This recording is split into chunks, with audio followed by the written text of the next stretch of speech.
सो आज के लेक्चर में हम लोग देखेंगे कि सेंसर का इंटरफेसिंग कैसे कर सकते हैं, किसी भी नोड एमसीयू डिवाइसेस का किस तरह से कनेक्शन कर सकते हैं सेंसर्स के साथ। तो सबसे पहली चीज़ कि हम लोग को क्या क्या चीज़ों की नॉलेज होनी चाहिए इसके लिए। सबसे पहले चीज़ की जो नोड एमसीयू बोर्ड है उसके पिन कॉन्फ़िगरेशन यानी कि पिनआउट्स जो भी पिन्स होते हैं उन सब के बारे में एक अच्छी नॉलेज होनी चाहिए। ठीक है, कि कौन कौन से उसमें इनपुट आउटपुट पिन्स है, कौन सा हमारा पावर सप्लाई पिन है, कौन हमारा ग्राउंड है, तो इन सब पिन्स की नॉलेज होनी चाहिए।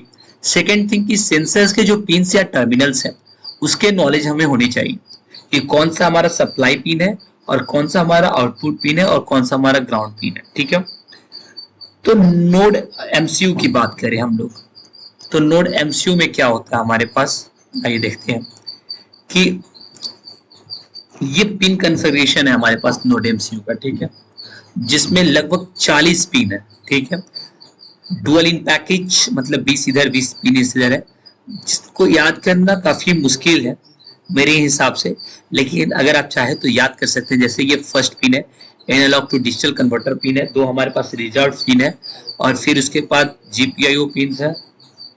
ठीक है, और इधर भी जीपीआईओ पिन है हमारे पास। ठीक है, तो ये हमारे पास 17 जीपीआईओ पिन है जिसमें 16 डिजिटल्स और एक हमारे पास एनालॉग पिन है। ठीक है, उसके बाद हमारे पास मेनली जो मेन चीजें मैं उसके बारे में डिस्कस कर देता हूँ। तो ये हमारे पास इनपुट आउटपुट पिन्स है। ठीक है, हमारे पास 3 यूआरटी है और 2 एसपीआईस है और एक I2C है।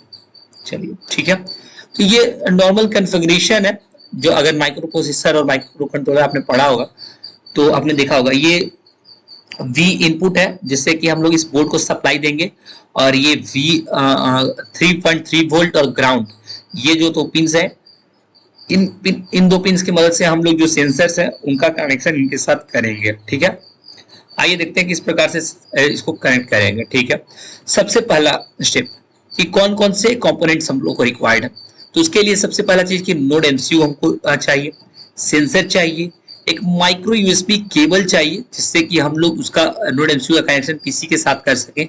फिर उसी के साथ साथ हमें जंपर वायर की आवश्यकता पड़ेगी ताकि हम लोग सेंसर का कनेक्शन नोड एमसीयू बोर्ड के साथ कर सकें। ठीक है, सेकेंड स्टेप, सेंसर्स के पास मेनली दो पिंस होते हैं, दो तरह के पिंस होते हैं, दो सप्लाई पिंस और एक सिग्नल आउट पिन। ठीक है, दो सप्लाई पिंस में एक हमारा होता है 3.3 वोल्ट का पावर सप्लाई और एक होता है ग्राउंड पिन। ठीक है, और एक हमारे पास होता है सिग्नल आउट पिन। ठीक है, तो हमारे पास दो तरह के पिंस हैं, एक पावर सप्लाई पिंस और एक सिग्नल आउट पिंस, जिसमें एक हमारा 3.3 वोल्ट का पिन है, एक ग्राउंड पिन है और एक हमारा सिग्नल आउट पिन है जिससे हम लोग आउटपुट लेते हैं। ठीक है, प्रोग्रामिंग, थर्ड स्टेप क्या है कि हम लोग ऑर्डिनो आईडी खोलेंगे। ऑर्डिनो आईडी हम लोग पढ़ चुके हैं कि एक फॉर्मवेयर है, यानी कि फॉर्मवेयर मतलब एक सॉफ्टवेयर जहां पे कि हम लोग अपना कोड वगैरह लिखते हैं। एक ऑर्डिनो आईडी सॉफ्टवेयर जो है उसको हम लोग ओपन करेंगे, उसमें हम लोग ESP8266 को इंस्टॉल करेंगे। उसको इंस्टॉल करने के बाद हम लोग ESP8266 बोर्ड को सिलेक्ट करेंगे और सिलेक्ट करके उसमें जो स्केच है, एक न्यू स्केच को क्रिएट करेंगे। स्केच क्या होता है, सेट ऑफ कोड्स को स्केच बोलते हैं। तो मतलब जैसे टेम्परेचर सेंसर है तो उसके लिए जो सेट ऑफ कोड्स है वो सेट ऑफ कोड्स लिखेंगे। स्केच हम डायरेक्टली अपलोड भी कर सकते हैं कहीं से कॉपी करके, या मतलब लिख भी सकते हैं। ठीक है, तो एक नया स्केच बनाएंगे, उस स्केच को हम अपने डेवलपमेंट बोर्ड में अपलोड करेंगे, जो भी हमारा नोड एमसीयू बोर्ड है, ऑर्डिनो बोर्ड है, तो उसमें अपलोड करेंगे और अपलोड करने के बाद स्केच को रन करेंगे और सेंसर के वर्किंग को टेस्ट करेंगे। ठीक है, यहां पर एक एग्जांपल के जरिए देखते हैं कि किस तरह से हम लोग टेम्परेचर सेंसर जो कि LM35 सेंसर एक लेते हैं उसको इंटरफेसिंग हम लोग कर सकते हैं अपने नोड एमसीयू के द्वारा। तो देखिए, जैसे हमारे पास ये LM35 सेंसर है, इसमें 3 पिन है, एक VCC पिन है, एक हमारे पास ग्राउंड पिन है और एक हमारे पास 3.3 वोल्ट का पिन है। ठीक है, तो ये हमारे पास 3 पिन है। इन 3 पिन को किस तरह से हम लोग कनेक्ट करते हैं, जैसे कि ये देखिए, ये जो हमारा VCC पिन है इसका कनेक्शन हम 3.3 वोल्ट के साथ किए हुए हैं। वहीं पे जो हमारे पास सेंसर का ग्राउंड पिन है वो इस पिन के ग्राउंड, जैसे यहाँ पे मैंने पिन कॉन्फ़िगरेशन दिखाया था, यहाँ पे है ना आपके पास 3.3 वोल्ट और ग्राउंड, तो ये जो दोनों है इन दोनों से कनेक्शन हम लोग देते हैं अपने सेंसर का। 3 जो हमको वोल्टेज है, वोल्टेज से सप्लाई दे देंगे 3.3 वोल्ट का, और ग्राउंड का ग्राउंड से कनेक्शन दे देंगे। और जो तीसरा पिन है हमारे पास, तो वो तीसरा पिन जो हमारे पास है, वो तीसरा पिन को हम लोग अपने एनालॉग आउटपुट पिन से, या जो भी हमारे पास आउटपुट पिन है उस पिन से हम लोग कनेक्ट कर देते हैं। ठीक है, तो कुछ इस प्रकार से हमारा होता है सेंसर का कनेक्शन इसके साथ, नोड एमसीयू के साथ। वैसे ही मॉइस्चर सेंसर है हमारे पास, तो मॉइस्चर सेंसर और नोड एमसीयू के बीच एक एम्पलीफायर लगा हुआ होता है। हम अपने मॉइस्चर सेंसर को एम्पलीफायर से कनेक्ट करते हैं, और एम्पलीफायर के जो ग्राउंड और सप्लाई के पिन होते हैं, हम ग्राउंड और सप्लाई से कनेक्ट कर देते हैं, और आउटपुट को हम एक पिन जो A0 पिन है हमारे पास उससे कनेक्ट कर देते हैं। उसी तरह से हम अपने IR सेंसर को कनेक्शन देते हैं। जैसे देखिए, ये हमारा IR सेंसर में 3 पिन है, इसमें 2 पिन ग्राउंड और 3.3 वोल्ट के कनेक्शन है। एक आउटपुट पिन है जो कि हमारे डिजिटल पिन से कनेक्टेड है, जो कि आउटपुट, और जो डिजिटल नेक्स्ट डिजिटल पिन है और हमारे पास ग्राउंड पिन है, इन दोनों पिन से हम एक LED बल्ब कनेक्शन दिए हुए हैं। ठीक है, तो ये हमको आउटपुट लेने के लिए इसका कनेक्शन हम लोग यहाँ पे दिए हुए हैं। तो कुछ इस तरह से हम लोग इंटरफेस सेंसर को कनेक्ट करते हैं अपने नोड एमसीयू से। उसके बाद वेब सर्वर पे डाटा किस तरह से अपलोड करें। तो वेब सर्वर क्या है? वेब सर्वर एक ऐसा डिवाइस है जो कि डाटा को स्टोर करता है, और वेब क्लाइंट जब उसके लिए रिक्वेस्ट करता है तो उसको वो डिलीवर करता है। अब आप बोलिएगा वेब सर्वर और डिवाइस ये कैसे हो सकता है?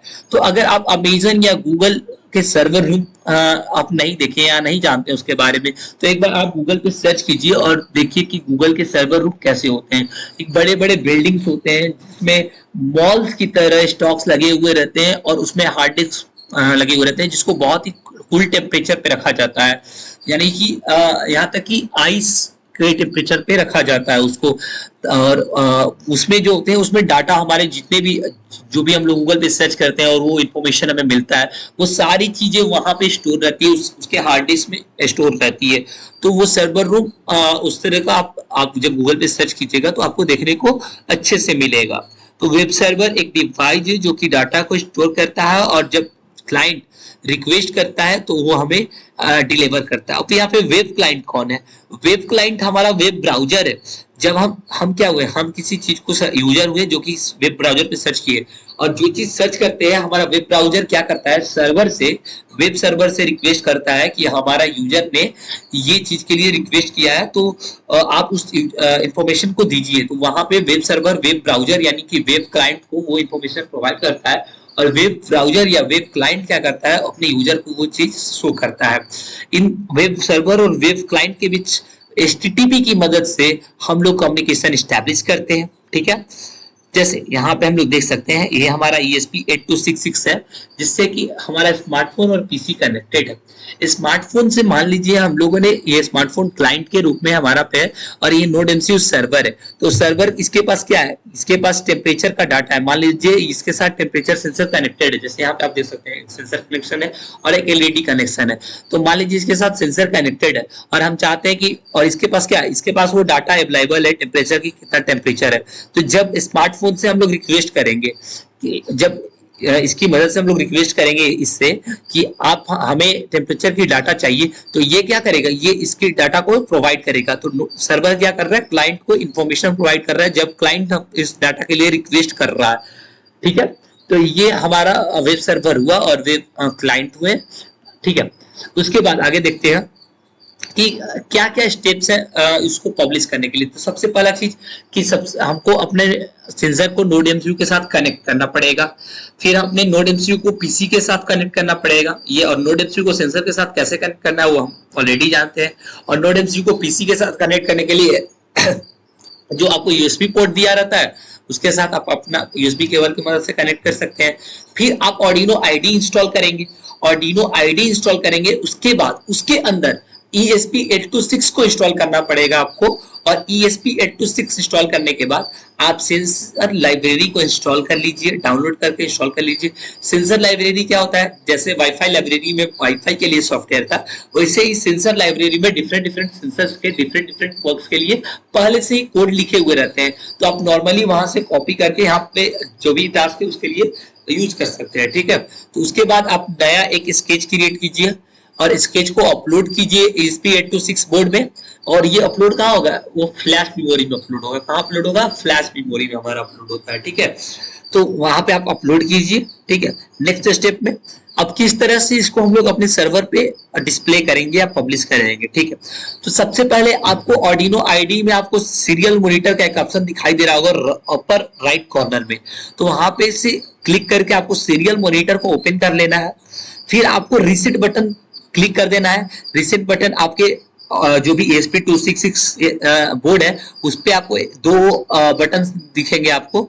एक रीसेट बटन दिखाई देगा आपको, तो आपको सिंपली रीसेट बटन दबा देना है। जब आप रीसेट बटन क्लिक कर दीजिएगा तो उसके बाद आपको आपके NodeMCU सर्वर का IP एड्रेस शो होने लगेगा कुछ इस प्रकार से। आप यहाँ पे देख सकते हैं किस तरह से ये IP एड्रेस शो कर रहा है।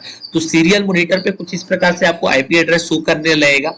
तो जब ये IP एड्रेस शो करने लगे तो ये IP एड्रेस को आपको सिंपली कॉपी कर लेना है और आ जाना है अपने आपको वेब ब्राउजर में, यानी कि वेब क्लाइंट या वेब ब्राउजर में। और वहां पे आपको जो जहां लिंक कॉपी करना चाहिए या लिंक दिया रहता है वहां पे सिंपली जाकर आपको अपने IP एड्रेस को पेस्ट कर देना है।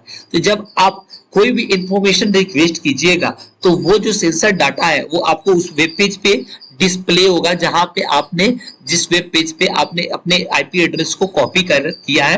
तो वहां पे आपके उस सारे डाटा डिस्प्ले होंगे उस डिस्प्ले पे, ठीक है। तो ये 5 स्टेप्स हुए कि किस तरह से हम लोग डाटा पब्लिश कर सकते हैं वेब सर्वर पे। ये किस तरह से टेम्परेचर इंटरफेस कर सकते हैं सेंसर के साथ। तो इसी के साथ हमारा ये चैप्टर कंप्लीट होता है। तो कैसा लगा आपको चैप्टर 3 पढ़ के, आप जरूर कमेंट सेक्शन में बताइएगा। So that's all for the today, bye bye.